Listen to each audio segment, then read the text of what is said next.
งานแค่นอก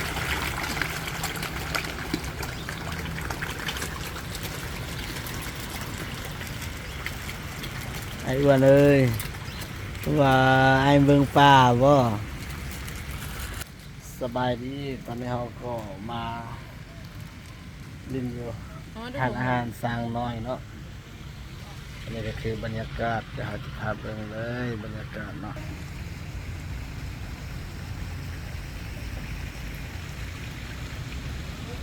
มีขนมปัง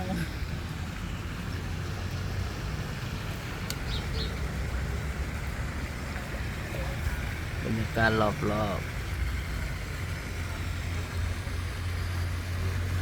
เดี๋ยวพาเบิ่งเนาะวันนี้เราสั่งอาหารเมียงเนี่ยเดี๋ยวฝากคนไลค์กดติดตามเลยก็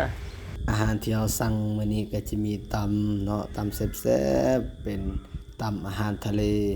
แซ่บๆเลยเนาะคักๆยัวๆเลยจ้าต่อมาก็จะเป็นข้าวผัดหมูเนาะตัวนี้ก็จะเป็นข้าวผัดหมูเป็นตาแซ่บขนาดเนาะสุดยอดเลยต่อมาก็จะเป็นปลาราดพริกเนาะซึ่งปลาราดพริกเนี่ยก็จะเป็นอาหารของอาหารวันนี้เนาะอั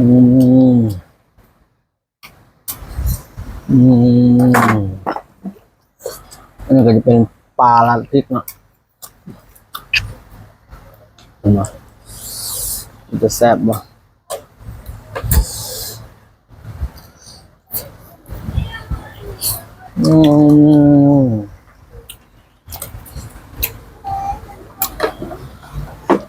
แล้วก็จะมีมีข้าวผัดเนาะอันนี้เป็นข้าวผัดหมูได้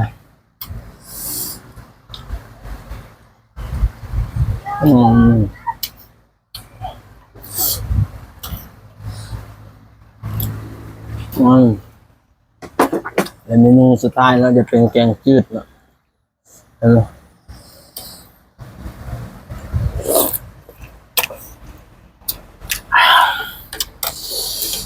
บ๊ายบายเจอกันในทีหน้าเนี่ย